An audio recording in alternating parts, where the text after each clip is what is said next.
അങ്ങനെ പിറ്റേ ദിവസം കല്യാണത്തിന് പോകാൻ വേണ്ടിട്ട് ഞാനും അമ്മയും ലോകുട്ടനും അമ്മമ്മേന്റെ വീട്ടിലെത്തിയിട്ടുണ്ട്. അമ്മമ്മേന്റെ വീടിന്റെ തൊട്ടടുത്താണ് കല്യാണ വീട്. ഞാൻ നോക്കുമ്പോഴത്തേക്ക് അമ്മമ്മേന്റെ ആ സാരിയെല്ലാം വാരി ചുറ്റി നിൽക്കുന്നു. പിന്നെ ഞാൻ അതെല്ലാം അയച്ചിട്ട് നല്ല പാങ്ങിൽ അങ്ങ് ഉടുപ്പിച്ചു കൊടുത്തു.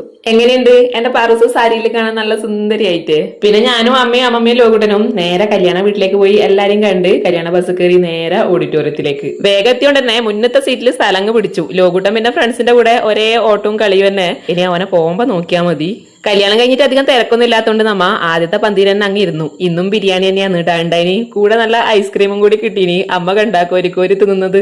തിരിച്ചു പോകാൻ നേരത്തെ ബസ്സിൽ ഓടി കയറാൻ നോക്കിയാന്ന് ലോകുട്ടാൻ സൈഡിലുണ്ടായ കമ്പിയിൽ അറിയാണ്ട് കാല് തട്ടിയിട്ട് കാല് ചെറുതായിട്ടൊന്ന് മുറിഞ്ഞു. ചോര എങ്ങനെ നിൽക്കാത്തതുകൊണ്ട് തൊട്ടടുത്ത ഹെൽത്ത് സെന്ററിൽ കൂട്ടിയിട്ട് വന്നു. ഓഡിറ്റോറിയത്തിന്റെ തൊട്ടടുത്ത് തന്നെയാണ് ഇളയപ്പന്റെ ചിക്കൻ സെന്റർ. അവിടെ ഇളയപ്പന്റെ വണ്ടി കിട്ടിയോണ്ട് പെട്ടെന്ന് കാണിച്ചിട്ട് ഡ്രസ് ചെയ്തിട്ട് തിരിച്ച് ഓഡിറ്റോറിയത്തിലേക്ക് എത്താൻ പറ്റി. നമ്മ തിരിച്ചെത്തുമ്പോഴത്തേനും ആദ്യം കയറിയിട്ടുണ്ടായ ബസ് വിട്ടിട്ടുണ്ടായിനി. അമ്മയും അതിൽ പോയിട്ടുണ്ടായിനി. പിന്നെ ഞാനും ലോകുട്ടനും വേറൊരു ബസ് കയറിയിട്ട് അമ്മമ്മേന്റെ അടുത്തെത്തി. അങ്ങനെ വൈകുന്നേരം ആയിട്ടുണ്ട് കേട്ടാ. പിന്നെ അമ്മമ്മേന്റെ വക സ്പെഷ്യൽ കട്ടൻ ചായയിൽ ഇട്ട് തന്നു. കാജിയും കൂടി ഉണ്ടായിട്ടുണ്ടായിനി കേട്ടാ കഴിക്കാൻ വേണ്ടിയിട്ട്. പിന്നെ അമ്മമ്മയോട് കുറെ നേരം വർത്താനം പറഞ്ഞിട്ട് നമ്മൾ നേരെ വീട്ടിലേക്ക് വന്നു.